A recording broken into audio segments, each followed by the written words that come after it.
Guys, बचपन में ना माँ बाप हमको सबसे पहले ये सिखाते हैं कि किसी पर भी, किसी के भी बातों पर सबसे पहले भरोसा नहीं करना।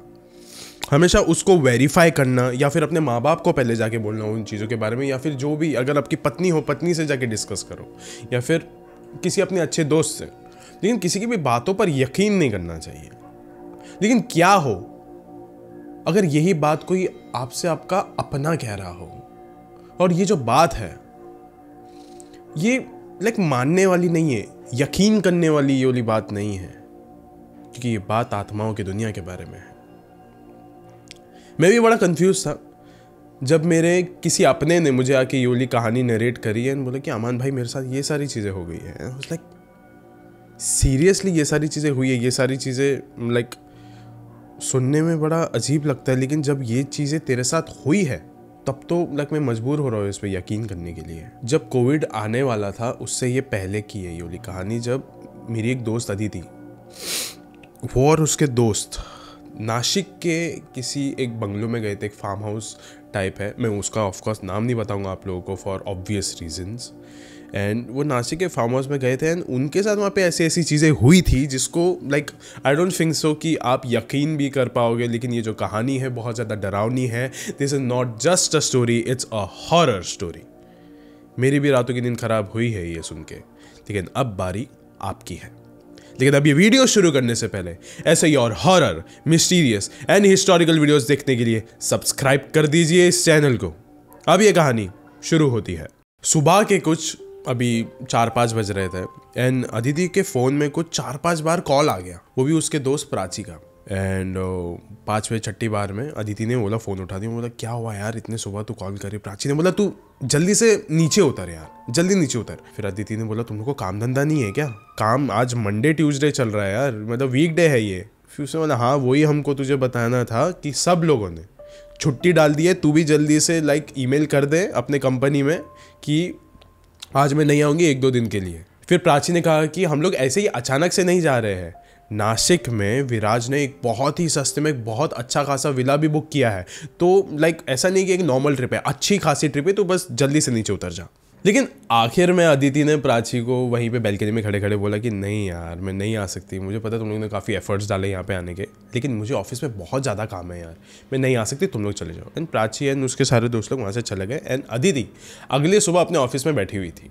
अभी काफ़ी ज़्यादा टाइम हो गया, वो एकदम बोर हो गई थी एंड दोपहर का समय अभी हो गया, ठीक है। लंच के टाइम पे वो अपना फ़ोन फाइनली उसने उठाया एंड उसने देखा कि प्राची, विराज, अमोघ ये सब लोग फ़ोन सब फोटोज़ वगैरह डाल रहे हैं। किसी में वो लोग स्विम कर रहे हैं, किसी में वो लोग कहीं पे ट्रैकिंग कर रहे हैं, हर चीज़ में वो लोग बहुत एंजॉय कर रहे थे एंड अदिति यहाँ पे ऑफिस में बैठ के अपना लंच का डब्बा खा रही थी।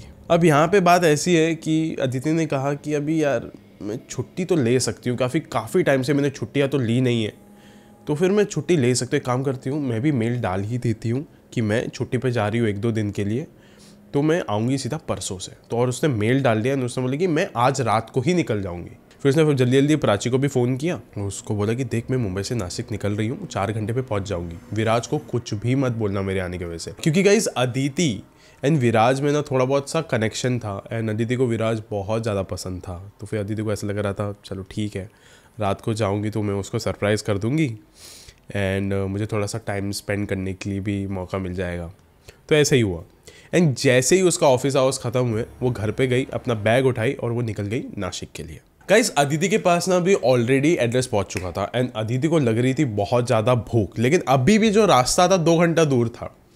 सो शी वाज लाइक लेकिन अभी खाऊंगी तो मैं उन लोग के साथ ही जाके खाऊंगी। तो उसने बोला चलो अभी आसपास कुछ है, मैं लेके चले जाती हूँ उन लोगों के लिए भी, लेकिन एक बार पूछ लेती हूँ कि वो लोग भी खाएंगे या नहीं खाएंगे। उसने प्राची को कॉल किया, प्राची ने उठाया नहीं। 10 मिनट बाद उसने अमोघ को कॉल किया, उसने भी उठाया नहीं। फिर वो लगातार प्राची को कॉल किए जा रही, प्राची कॉल ही नहीं उठा रही थी। अभी अदिति सोच रही थी कि मुझे तो विराज को सरप्राइज़ देना है तो उसको तो कॉल नहीं कर सकती, लेकिन उसको भी मैं कर ही देती हूँ कॉल। फिर उसने विराज को कॉल किया, उसने भी नहीं उठाया।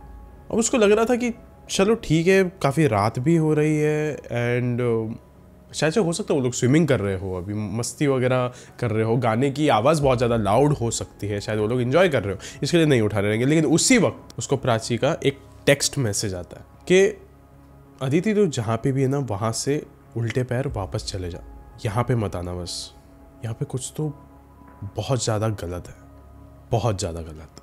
गाइस अभी अदिति ने तुरंत वापस प्राची को कॉल किया, प्राची ने वापस से फ़ोन काटा एंड वो अभी टेक्स्ट मैसेज पे आ गई कि हमारे बगल में एक रूम है जिसके हम लोग चाहते नहीं कि तू उसके आसपास घूमे, वहाँ से अजीबोगरीब तरीके की आवाज़ें आ रही है, चीखने चिल्लाने की आवाज़ें आ रही है जो बिल्कुल भी ऐसा लग नहीं रहा है कि किसी इंसान की है, एकदम शैतानी आवाज़ है वो।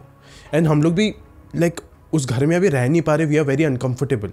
हमने नीचे जाके वॉचमैन को भी पूछा, उसने बोला सालों से वहाँ का जो ओनर है उसने बोला कमरा बंद करके रखा है, वहाँ पे अंदर मतलब कई सालों से कोई भी नहीं गया है। तू उल्टे पैर वापस से चले जा अदिति, हम तेरे को अभी भी कह रहे हैं। एंड बस इतनी सी बातें बोल के उसने वो रख दिया मैसेज, वो अभी ऑफलाइन चले गई। अदिति को लगा कि ये लोग क्या मजाक कर रहे हैं, मुझे कुछ समझ में नहीं आ रहा, मुझे लग रहा है कि ये लोग बस मुझे डराने की कोशिश कर रहे हैं। मैं अगर उनके साथ जाती तो ये लोग मेरे साथ ये सब मजाक नहीं करते, लेकिन अभी रात हो रही है इसलिए ये लोग मेरे साथ ये सारा मजाक कर रहे हैं।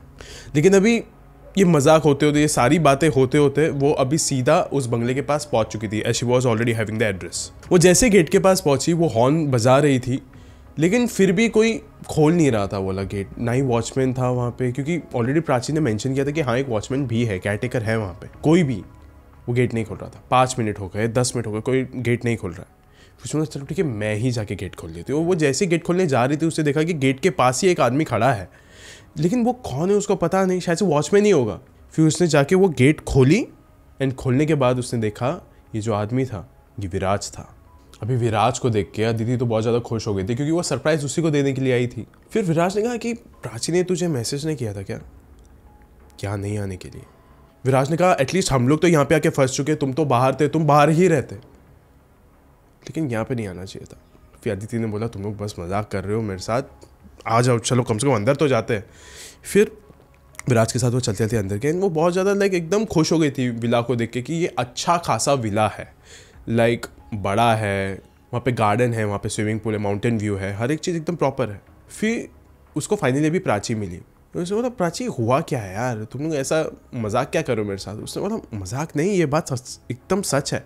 मैं और अमोघ अगल बगल में सोए हुए थे और उस वक्त अमोघ मेरे पास आया और उसने कहा कि प्राची ये जो हमारा बगल वाला कमरा है यहाँ से ठोकने की आवाज़ें आ रही है, चीखने चिल्लाने की आवाज़ें आ रही है जो बहुत ज़्यादा शैतानी है, और सब लोग अपने अपने कमरे में हैं। फिर यहाँ से कौन चिल्ला रहा है, कौन ठोक रहा है, और बाहर लॉक लगा हुआ है, कोई ना अंदर आ सकता है ना बाहर से जा सकता है, क्या हो रहा है यहाँ पे?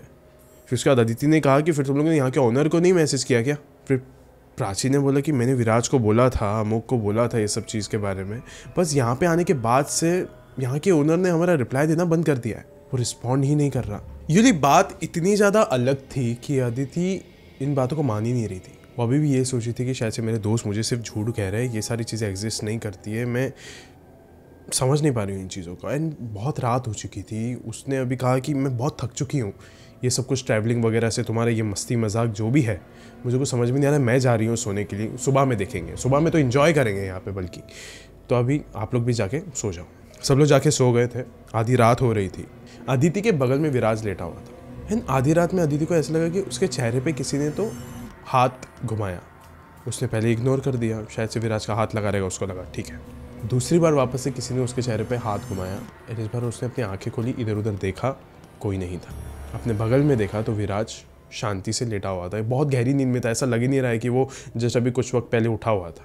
अब वो वापस से सोने ही वाली थी कि उसी वक्त उसको ऐसा महसूस हुआ कि हमारे कमरे के बाजू में ही कोई तो है, खड़ा है, मैं उसको विंडो से देख सकती हूँ शायद से। वो विंडो के नज़दीक गई, उसने देखा कि एक डिस्टेंट पे एक आदमी खड़ा था बहुत अंधेरे में। उसने कहा कि ये आदमी कौन है? हम चारों में से तो नहीं लग रहा, जो वॉचमैन है वो भी ऐसा नहीं दिखता, मुझे बाहर जाके देखना चाहिए। अदिति को लगा कि विराज तो अभी मेरे बगल में ही सोया है, तो अब ये आदमी कौन हो सकता है? शायद से अमोघ होगा। उसमें चलो ठीक है, फिर भी मैं जाके देख के आती हूँ। वो अपने कमरे से बाहर गई, विला के बाहर। उसने जाके देखा वहाँ पे कौन है, कोई नहीं था। थोड़ा और डिस्टेंस पे उसने देखा, वो आदमी और ज़्यादा उसको दूर दिख रहा था। वो और थोड़ा सा दूर गई देखने के लिए, लेकिन वो आदमी अभी उसको मिल नहीं रहा था। अभी जैसे ही वो वहाँ पे जाने लग रही थी और ज़्यादा करीब, उसको पीछे से आवाज़ आई विला के अंदर से कि किसी ने उसका नाम पुकारा हो, आदिति करके। और फिर अभी वो विला के अंदर गई। विला के अंदर वापस जाने के बाद उसने देखा कि सारी लाइटें बंद है, हर एक लाइटें बंद है, जबकि शायद ऐसा था नहीं पहले जब वो वहाँ से निकली थी तब। सारी लाइटें बंद है, सिर्फ वो देख सकती थी कि एक कमरे में लाइट ऑन है ऊपर की तरफ। और अभी उसको ऐसा महसूस हो रहा था कि मुझे मेरा फ़ोन चाहिए, मैं जरा फ़ोन लेके आती हूँ, थोड़ा जरा फ्लैश लाइट वगैरह ऑन करके मैं देखती हूँ आसपास हो क्या रहा है असल में। लेकिन जब वो दरवाज़ा खोलने गई तो दरवाज़ा खुल नहीं रहा था, लॉक था दरवाज़ा जहाँ से वो आई थी। और वो जो दरवाज़ा था ना वो कांच का था, उसको सब कुछ दिख सकता था कि अंदर बाहर क्या हो रहा है। उसने देखा कि उसी दरवाजे के बाहर प्राची खड़ी थी, और वो क्यों खड़ी थी वो इसको पता नहीं, ये बुला रही थी लेकिन प्राची सुन नहीं रही थी। फिर उसके बाद अदिति ने बोला चलो अभी अगर दरवाज़ा खोल ही नहीं रहा है तो फिर मैं सीधा भी ऊपर जाती हूँ। वो जैसे ही ऊपर जाने लग गई सीढ़ियों से, उसने देखा कि उसके आंखों के ठीक सामने अमोघ और विराज खड़े थे। अभी अदिति एकदम ज़्यादा सोच में पड़ गई थी कि अब ये सब कुछ क्या हो रहा है। पहले तो मैं विला के बाहर प्राची को देखती हूँ, वो भी इतने रात को। विराज और अमोघ को अभी सीढ़ियों के पास मैंने देख लिया, क्या कर रहे थे मुझे पता नहीं। अब मैं अपने कमरे के अंदर जाती हूँ। वो अपने कमरे के अंदर गई और कमरे के अंदर वो अपना फ़ोन ढूंढने ही लग रही थी कि उसी समय उसने देखा कि उसके ठीक सामने, एग्जैक्ट सामने वही आदमी खड़ा था। सुनो, ये आदमी जो भी है, ये आदमी जिंदा नहीं है, ऐसा इंसान होता ही नहीं है। अलग ही तरीके की बू आ रही है इसमें से, इसका पूरा बदन सड़ चुका है, डिकम्पोज हो चुका है।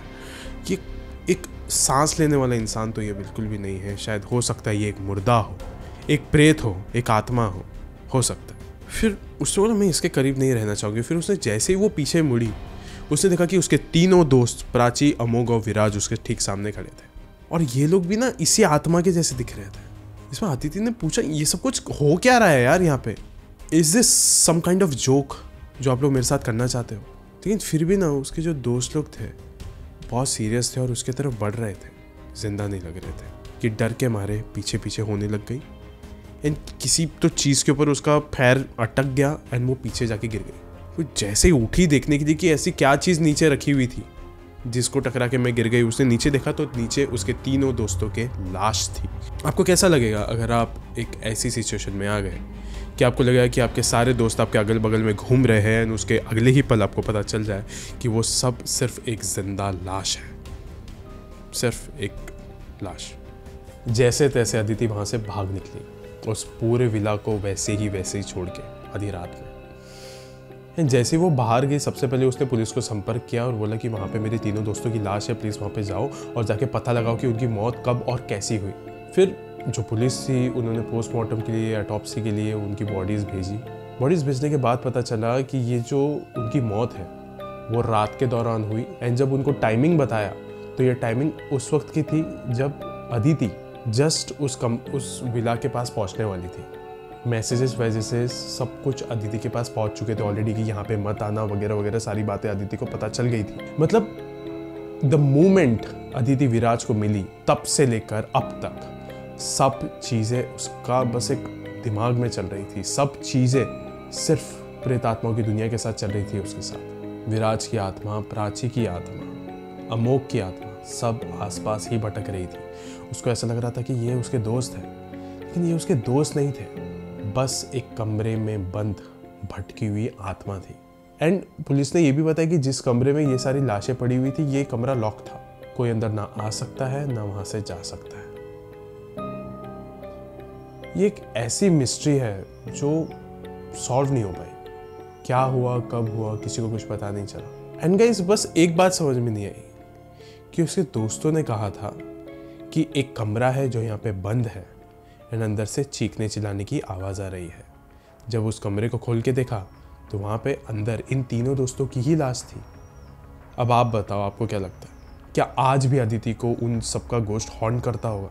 प्लीज़ कमेंट्स पे बताओ। इस वीडियो के अंत होने से पहले मैं आपको दोबारा वही बात दोहराना चाहूँगा जो इस वीडियो की एकदम शुरुआत में कही थी कि किसी और की बातें सुनने से पहले आप हमेशा 10-3 बार सोचते हो कि क्या ये वाली बात सच है कि नहीं है। लेकिन वहीं पे कोई अगर अपना आपको कुछ बात कह रहा है तो उसकी बात मानो। लेकिन हो सकता है कि वो आपको कभी कभार दिलासा दे रहे हो कि अरे यहाँ पे चलना मेरे साथ, कोई आत्मा वगैरह नहीं होती है, यहाँ पे चलना, अपना जो काम है वो हम लोग करके वापस आ जाएंगे। लेकिन ऐसा नहीं होता है जो मैं हर वीडियो में कहता हूँ। वो आप जान लीजिए, कहीं पे भी जाने से पहले, कहीं पे भी अपनी रात गुजारने से पहले वहाँ का इतिहास जान लीजिए। वरना हो सकता है कि आज भी आप आसपास जिनके बैठे हो आपको शायद ही लग रहे हो कि वो लोग जिंदा हो, लेकिन हो सकता है कि वो आपके सिर्फ एक मन का वहम कि हाँ वो लोग जिंदा है और मेरे इर्द गिर्द घूम रहे हैं और आप बस इस असलियत को एक्सेप्ट नहीं करना चाहते हो कि उनकी मौत हो चुकी है। शुक्रिया।